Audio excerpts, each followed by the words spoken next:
Hi, everyone. I'm Ken Vandermark. It's Monday night, which means it's Option Talks, the program that is presented by Experimental Sound Studio once a week.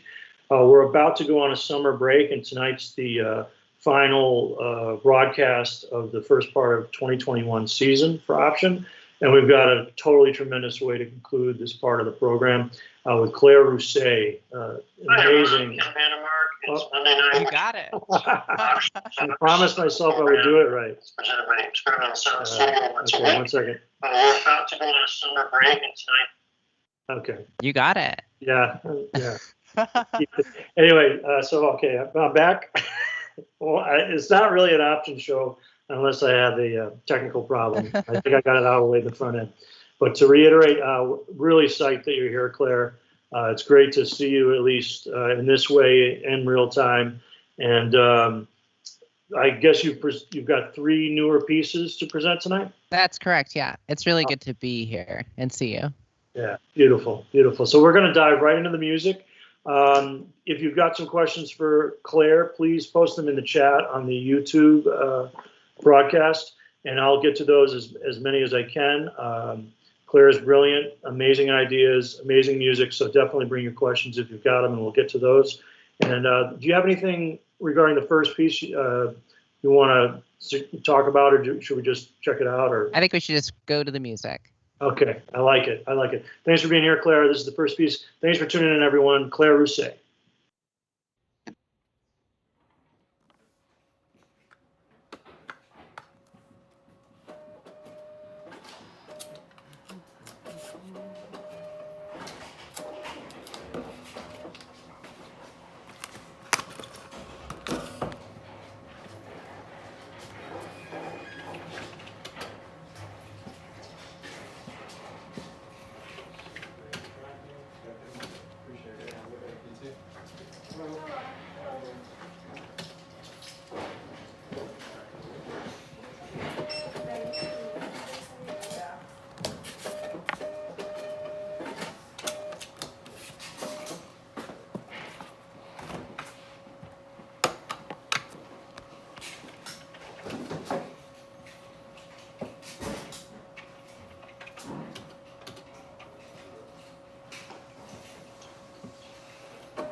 So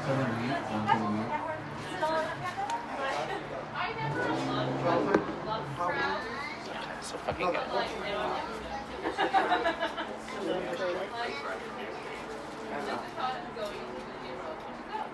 It's a rare thing I usually get, like when I'm either really sad or something special.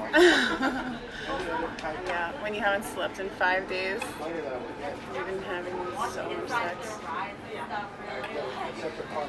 That's the perfect time. That's the perfect time for a Coke. Yeah. That'll be their next ad.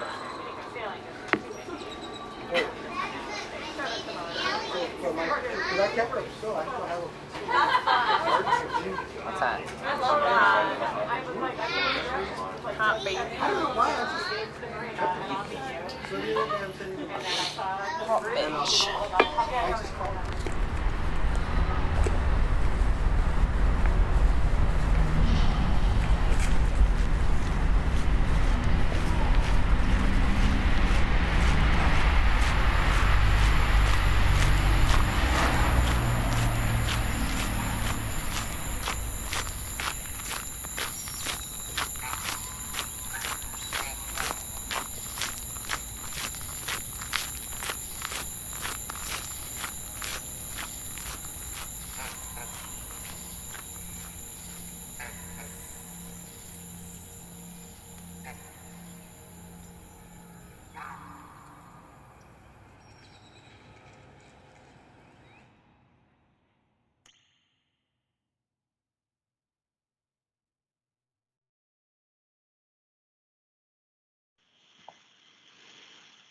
Hi, everyone. That was first piece by Claire Rousay this evening. And really want to get into some questions about that piece, but also things that led to the aesthetics you're working with now. I first saw you in May of 2019 at a performance on the option program at ESS. And the solo set you did on that bill was so striking for me, really revelatory. And it was one of those things where I was in the engineering room and I wanted to jump up and down to hear somebody doing what you were doing. And so much of it was connected to this incredible sense of timing, the actions and the control of the different components you were working with. And I hadn't felt that kind of charge with that specificity in improvised music with percussion since the first time I heard Paul Lovin's live, going back to like the middle 90s. Like seeing someone play like that. It's different if you're hearing a recording, of course. Of course. But seeing someone do things in real time and the control of which Paul and you have with materials is just mind blowing.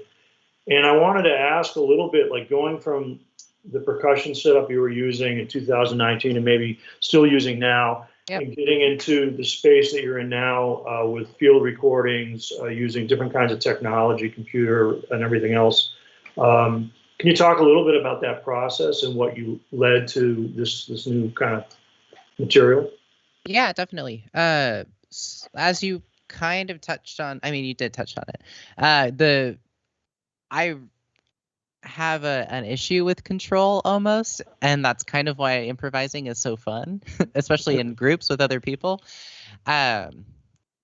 So kind of part of the switch was actually to lose a little bit of that control, which, as anybody knows, like learning a new thing, learning a new task, there are difficulties that come with it if you're a novice at something, or completely not even in the world that new thing kind of exists in, which I felt very much removed from, like the whole field recording and especially electronic music. I never used like synthesizers or MIDI or even like magnetic tape loop stuff. I've never done any of that kind of stuff before until last year. And basically using the drum kit in the way that I was using it, which is small gestures that kind of make a big impact, which is kind of how I would describe it. And there's a huge visual element to it as well. I wanted to get away from that and almost, I guess, work with different materials that could kind of convey those same ideas and almost kind of give that same feeling, but would maybe lend itself better to something that doesn't have the visual component, which is also really funny because that's when live streams started happening.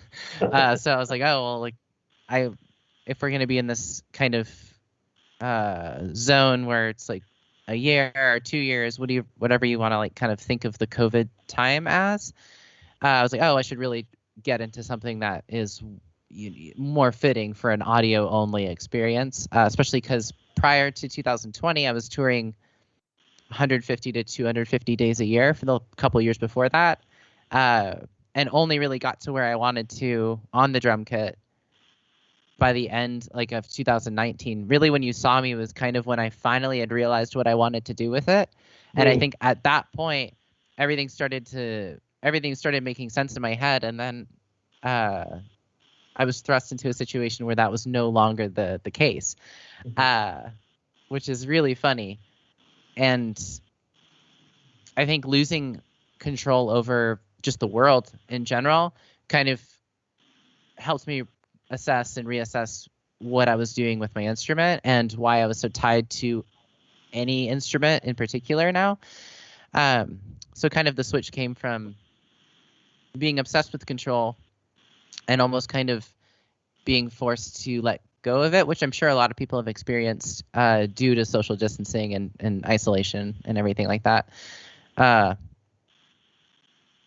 Cinematic is not the right word I would use, but I do like using field recordings to kind of create that sense of space and like recreating a sense of space and recontextualizing certain events and spaces, which I feel like is a huge part of improvising because you're playing in different rooms all the time. Somebody could play in that room the night before, but they could be playing a different instrument or playing their instrument in the exact opposite way you play it in, but you're still existing in the same space and sometimes even on the same night. So kind of improvising is still what I do, and it still informs everything that I do, which is really kind of the core of what I do in general is I improvise. So even though the tools are different and the aesthetics are, changing over time, I still feel the same way I did when I would improvise solo using percussion. I still get the same feeling. It's just a different sonic experience. And when you talk about the element of control and trying to defeat that quality, because I think I understand what you mean about that, is the shift to new materials, the electronics, the field recordings, and these components, is that like learning things completely differently, how to present them, getting out of what maybe you knew before with the percussion work? Is that the element of control you're talking about, or is it actually different ways of taking those new components and defeating the sense of control, like somehow wired into the way you're making the newer music? I think it's a little bit more. It's a little bit of both, but I think it's more of the second, where it's kind of. I'm sure you know this. You have an instrument and you know it well, and you know exactly what to do with your instrument, and it's all in your head essentially. If you're gonna phone it in or not, because you could totally phone it in and still sound good, and people would be like, "Oh yeah, Ken play like Ken. He sounded great." And I would tell myself that, yeah. But I think I rarely have done that. But I think having that option, in general, is so limiting. At least for me, because I don't have the ability to always shut that idea down. So if I'm working with materials that are more or less loose cannons sometimes because I'm so new to the technology and I'm so new to operating within those spaces, it's a wonderful kind of change, and losing the sense of like, oh, I could just phone it in or I could do a mediocre job and get away with it. Kind of helps you take a step back and then approach things with like that beginner's mind kind of lens. And at the same time, it's like, when somebody's good at an instrument and when somebody isn't. And I kind of like for people to know I'm not very good at what I'm doing right now, or at least I don't think I am, at least on a technical level, right? Because you know people who can't play things, but play things. And I really like that idea. Well, I have to say, as an outsider, because I don't know anything about the kind of technologies you work with. I always like to work with experts in their field and like hand that stuff over. So I know unless something really weird happens, I'm not going to be a saxophone player who starts using electronics Right. with what I'm doing, right? I'm going to hand that.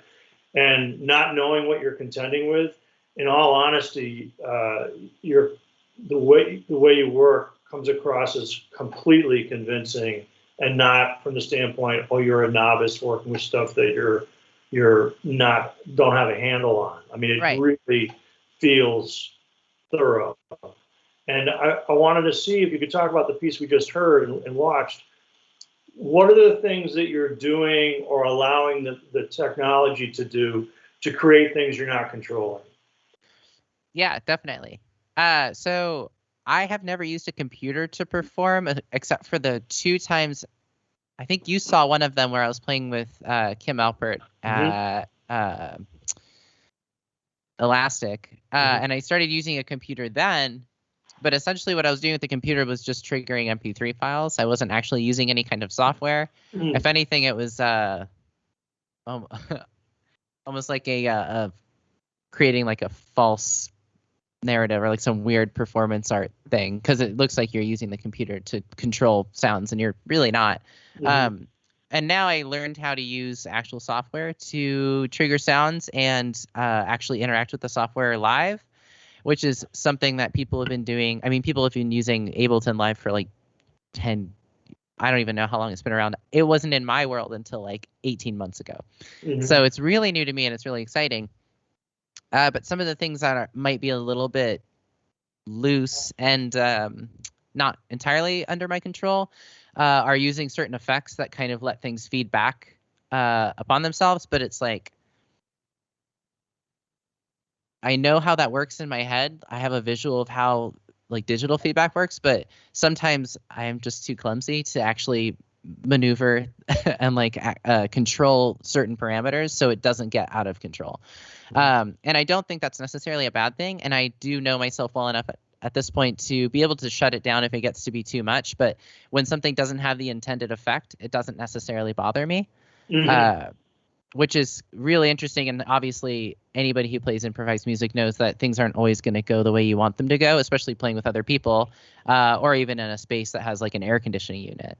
So I think that's kind of more of where the lack of control comes from. It's lack of like almost like dexterity and knowledge of like being able to guess what the computer's going to do before the computer does it. It's almost like I'm playing with a second person, which is why I enjoy it so much. And like why I love playing solo in spaces using acoustic instruments is because it does feel like you're collaborating with something. And I think collaborating with spaces is just as important as collaborating with other people at this point. Yeah, that's a really interesting point, because there's no question, especially in the solo context, like I can, that's the big reference is the space. If what the space is doing to what I can control and not control, what it knocks around. Like in certain rooms, and I'm sure you've experienced this, of course, if they're super dead, like on reed instruments, you're just not going to get the overtones, or let's say with stuff like that. So the things that you might go to that would be effective, you don't have that. So what are you going to do? And you discover what overtones work as you're playing, maybe after you're going to have a sound check and stuff. So it's really connected to like, okay, this is the feedback I'm getting, the exchange I'm having is with the space itself and what's possible, not possible, how that shifts and whatnot. So that's definitely like key to my practice as a solo artist too. Definitely. Yeah, definitely. And it's fun, fun sometimes. Sometimes it's really difficult and a little bit frustrating. But, really. It's interesting working with something that doesn't change. Whereas playing with other people, they can always change what they're doing. But obviously spaces change, but they do have like qualities that don't change. And it's interesting to like put something out there and get the same response back over and over. And that almost can be part of the performance as well, and like a compositional tool in the moment, which is really interesting, just to be like putting the same thing out over and over and getting the exact same thing back.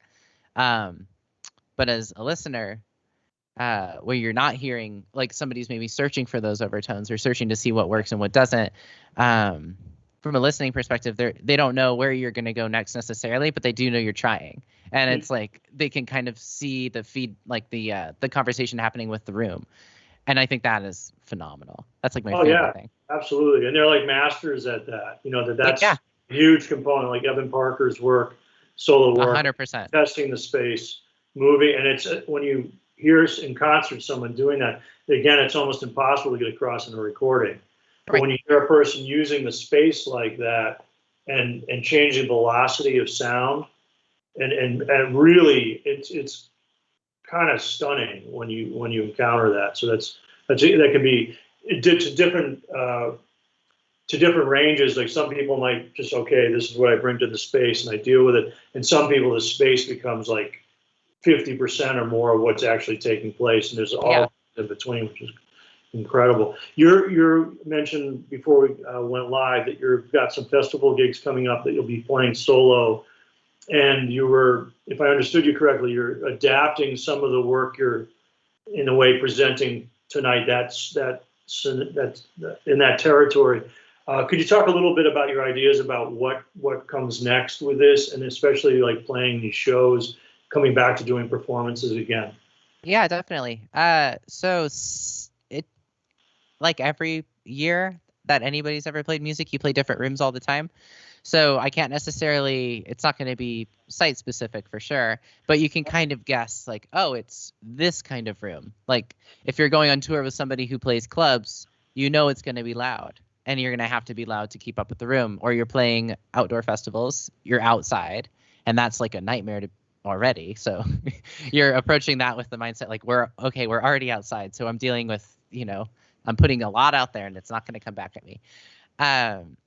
So kind of as I've been playing over the last year and a half and a lot of home recording and self-recording has kind of led me to create a kind of specific kind of music that I feel like is more or less becoming my own at this point, which is really fun.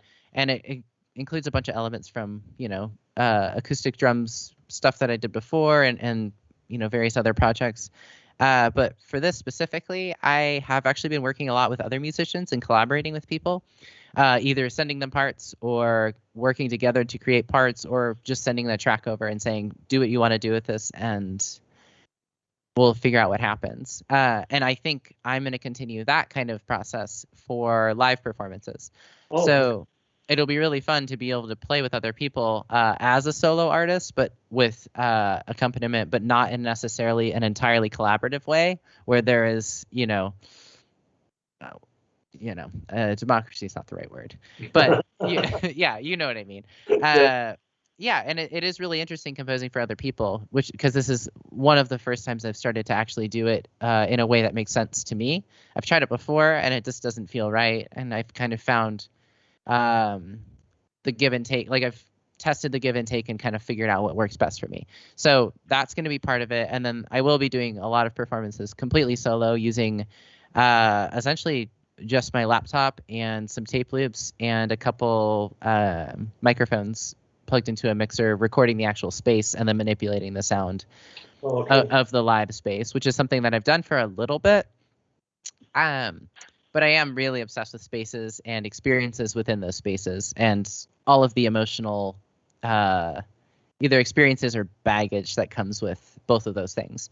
So I think being able to amplify the space within that space and then bringing outside recordings and experiences to that space, like bringing a train to an outdoor festival or something like that. Is really interesting and can be a little bit jarring. There's also like a ton of humor in my work, as I'm sure you know at this point from playing with me. But I think that is a really fun way to kind of, I don't know, look at things and pair odd things together. Mm-hmm. Yeah, no, it's not like a kind of a collage of the site and things, bringing new things to the site.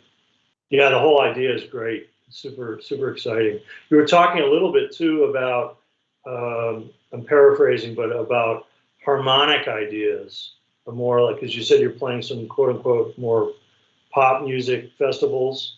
and you were thinking, what do you mean by that? Like bringing those materials in? Well, just being put into new situations that I've never been in before, where uh, even some of the stuff I was doing before the pandemic kind of locked everything down, there would be events where I'm the only person who isn't a vocalist, like, or has that ability to contribute vocals to, either an improvisation or, a composed piece that's being performed. I still am not able to do that. I am a terrible singer. I can, find pitches real slowly and convey ideas using my voice very slowly.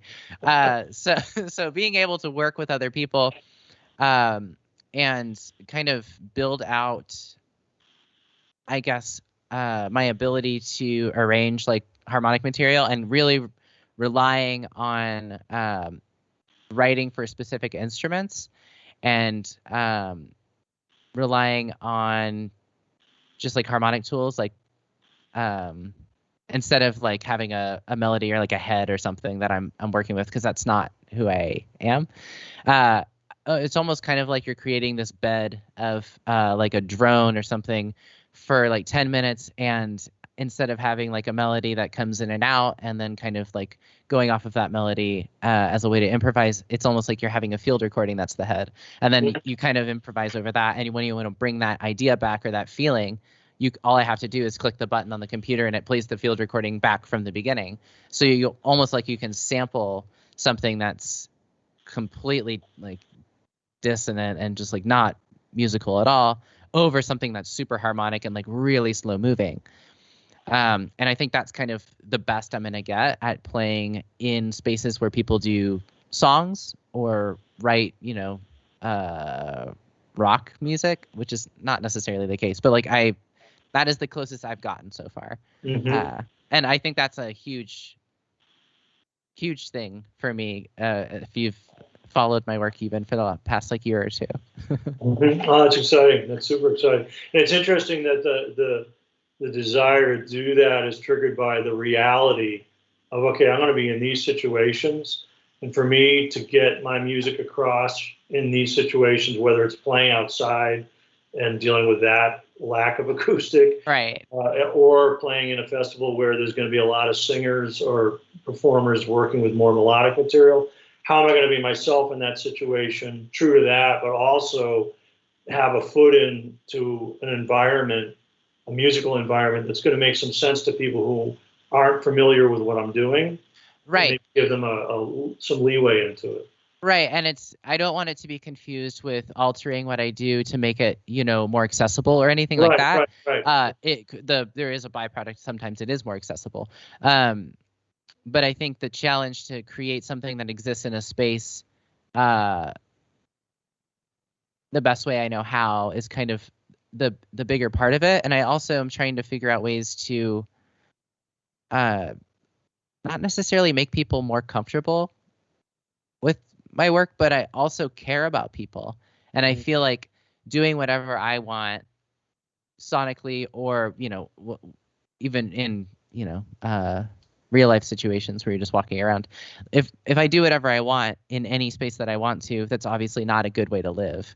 And I think I really like being able to cooperate with either the people that are in the space or what the space is offering, like we talked about earlier, or the like almost like the curatorial element of it.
Into it, but finding your apartment was a pain in the ass. And you don't drink. Are you old enough to drink? Do I have a drinking issue? You invited me over. Not me. Closing my eyes to keep it hard. That's where the person that I really want lies. Not here. You said I came. Not me. At the family-friendly restaurant bar. I inspect the glass my beer occupies and notice all the crisscrossed scratches in the glass, presumably from a rough dishwashing. The marks seem like a random thought at first, but then I start to think about your arms. All those marks from years ago still remain. Maybe they seem random to people like me, too. But I know you. Or I think I know you.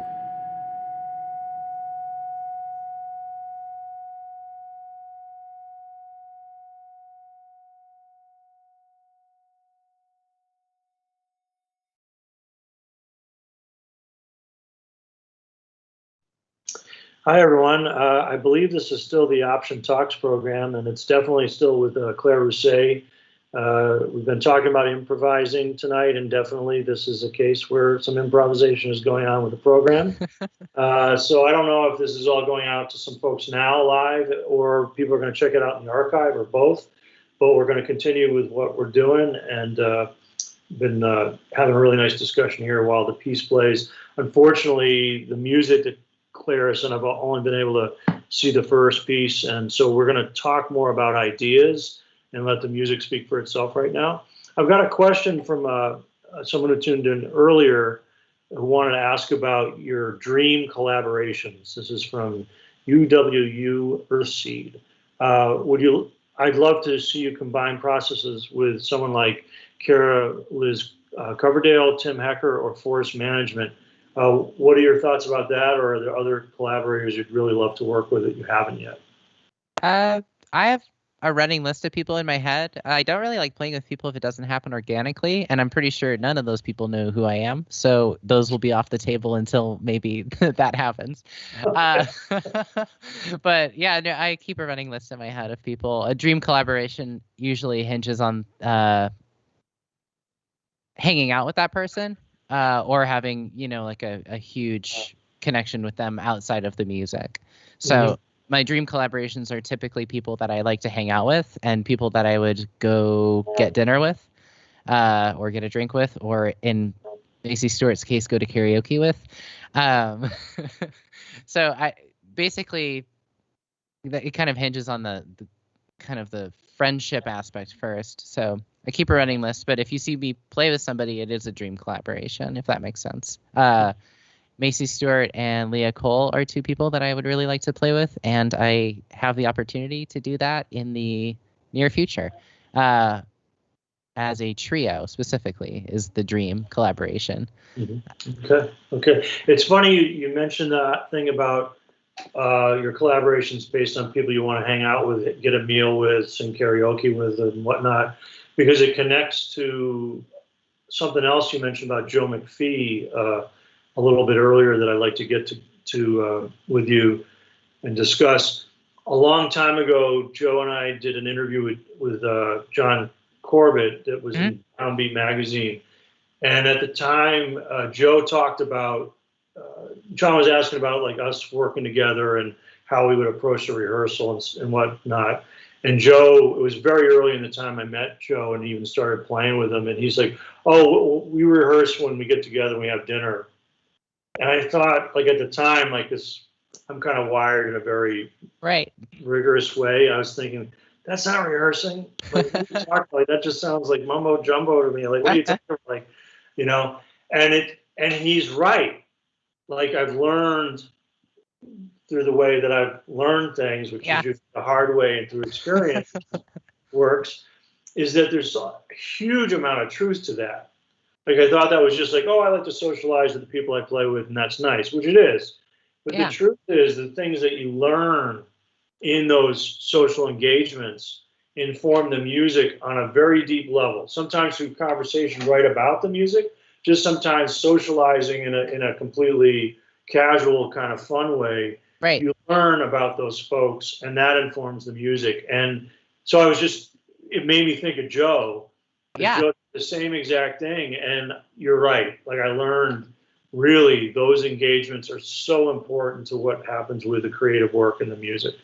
Yeah. Definitely. Yeah. And the kind of the emotional aspect of the friendship bleeding into the music. And you can tell when people have been playing together for a long time, but you can also tell if they've been playing together for 10 years, but they've only really been friends for 2 years. And you can tell the difference between people who have been playing together for 10 years and they've been friends the entire time. And that's something that I hold really close, because playing with people that you have a connection to outside of the music is something you don't always find. I'm totally happy playing with people, one-off situations, playing with people in groups, especially when there's some sort of barrier with, like language or just distance. You're not going to get as close to somebody that you see and tour with or do like back-to-back dates, which is totally fine. But it is the special collaborations are the ones where it's the friendship that kind of blossoms and informs the performance, especially on a tour every night. One of my favorite people to play music and tour with ever is Jacob Wick, because we tour. And every single thing that happens that day, everybody always says this about improvising. It informs the performance that night, right? Like what you ate, where you went. But with Jacob, it's 100% true. Every conversation we have, every CD we put in the car, every time we like miss an exit or anything like that, especially when it's Jacob and I together, because we get very distracted. And he's a much better driver than I am. But all those things play into the performance that evening. And we had a conversation at the end of our very last tour that we did together. And he said that playing with me has really opened him up to incorporating more things outside of his instrument into the performance, either vocalizing things or literally moving his body around the room, not necessarily to get a different acoustic effect, but just for the theatrical element of it, which totally does inform the music. If you do something that makes the other person smile, or they know exactly what you're doing, you're bringing the outside relationship into the performance, and you're kind of almost collaborating with your friendship as a third level in that duo context for that specifically. And that's something really special. Jacob also is like a total clown when he plays. He'll quote things. He'll quote something on a CD we heard at 3:00 in the afternoon, at 10:00 at night, and I'm like, of course we're quoting that. And then it'll play right back in, and it's always perfect every time. It's never too silly. It's never too much of a leap. It's always that really organic kind of thing. Yeah. And it gets back to that thing about trust and collaboration too. Like when you're tight with somebody like that, if someone does something and you're like kind of like, well, what? Like it's totally out of left field. You're going to go with it, even if because they're bringing something there because they hear it or they're feeling it or they're sensing it, and you're going to suspend your disbelief in a way that's different than if you just sat down with someone for the first time to play with them and you're like, this has no bearing. Right. Or it feels that way. That same thing could work. It could be incredible with someone that you have that trust with, that background with, the social part. Yeah, it is really interesting how we have to be so comfortable with somebody to make music that's so out sometimes, because everybody thinks that they make the most experimental or the most out or whatever you want to think about it as, Mm-hmm. And then all of a sudden when they don't have anybody to hold their hand, they're not going with it. And it is totally true. I've done that a bunch of times, right? Somebody does something that's totally out of left field, and I'm just like, I'm going to do the thing where I just kind of slowly fade my part out, and then I'll take a back seat for 5 minutes until I figure out what's going on. Right. Yeah, but it is really nice to have that trust. And in some ways there's like mutual hand holding, which I don't necessarily think is bad in a performance situation. Mm-hmm. Yeah, absolutely. And that brings back this in a way, this comment that Joe McPhee made that you referenced, jack of all trades, master of none. How does that apply to your own aesthetic? Like with Joe, I mean, he's a multi-instrumentalist, incredible, let's say, cornet player, pocket trumpet player, but his skill set with that is different than his skill set with a tenor, which is different than valve trombone. So I know how that applies a bit with Joe, and he brings an incredible musicality to all the tools he uses, including his voice, and poetry. How do you think about that in terms of what you make? I mean, first off, I admire Joe so much, and everything he's done has completely rearranged my brain. And from the first time I heard him until now, it's like everything he's done has informed what I do more and more. We aren't necessarily super tight or anything, but he's one of those people that you'll never forget. You'll never forget, like somebody says, oh, well, Joe played, and you're like, I know exactly what Joe playing is like. And it's phenomenal. And it's so singular, but at the same time, he does so many different things. And he's also another person that collaborates with people that you would never think he would collaborate with. And you hear records that you're like, what? Like, I never thought that this would be Joe doing this. And it's like, oh, of course it is, because you listen to it and it's completely him. And I think that kind of mentality is it's bled into what I do a little bit more. But the thing I really like about what he talks about, he's like, jack of all trades, master of none. And he's like, well, the only thing I've really mastered is being Joe McPhee. And I think knowing yourself is ultimately it's so much more important than mastering the instrument or mastering the way that you can kind of control other people or control situations with your instrument. And I get the same joy playing a guitar that I don't really know how to play, as I do playing the drum kit, which I've been doing for 20 years or whatever. And I think knowing yourself and kind of mastering your own, not necessarily language or your sound, because I think that's something that's also really phenomenal and for certain people, but not for me. I think more of the attitude that gets refined and the outlook is much more important than the actual, not necessarily the sonic elements, because ultimately music and sound and stuff is what we do. But But all the way up until that point, I think once you start hearing sound, that's when it becomes more important. But up until that point, no amount of years practicing or people you've played with or things that you've kind of brought to the forefront of whatever scene you're in, none of those things really matter if you're not working on whatever's going on inside, which is what I totally get from what Joe does. It's like he does his own thing. He knows himself. And I think if you know yourself well enough, you can put yourself in any situation and accurately represent yourself and not necessarily, do a shtick or necessarily be the highlight of that group or anything. But at least you're being yourself in that situation and using the tools that you have. Yeah. It's said so incredibly eloquently. I'm just thinking now, I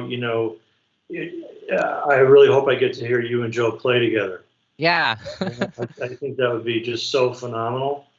And yeah, what you just said, I think that's an amazing way to kind of finish it out. This kind of mixed up program we're having. Yeah. I think it started with me. I started the weird karma with it, but I think this summation, like Joe being from a different generation, working in different kinds of ways, but the attitude that the two of you share about being who you are and finding out what that is in the process of the music you make, the art you create, the people you encounter.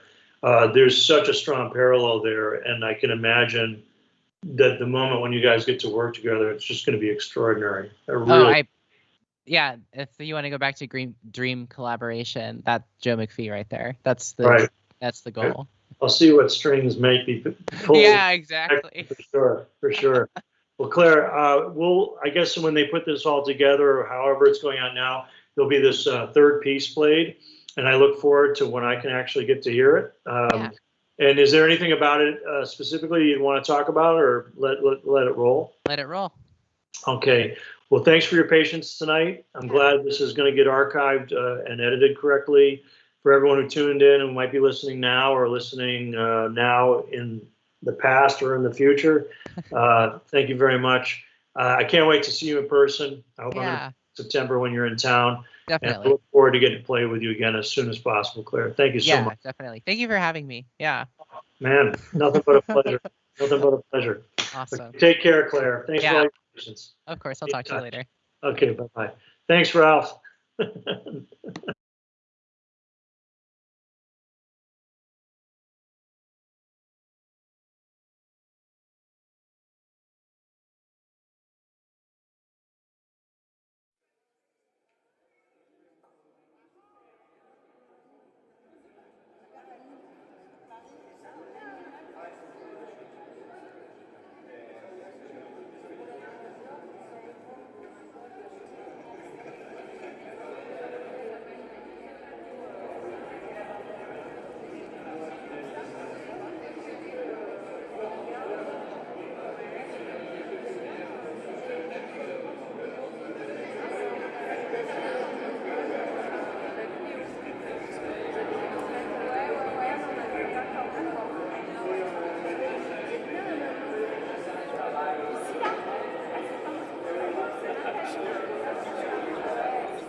Listen to this, it's interesting.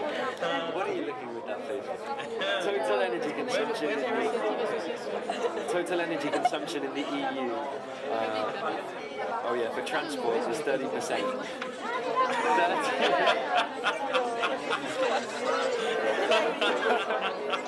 No, look, I'm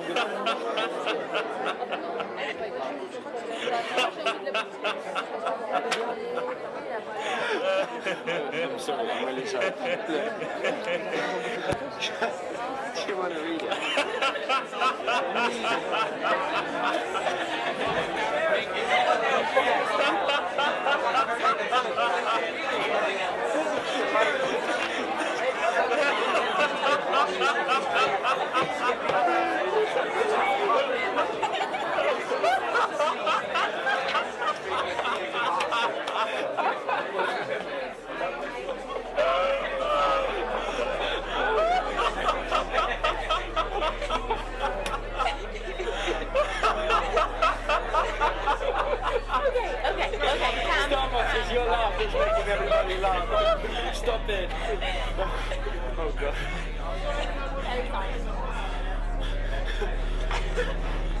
sorry.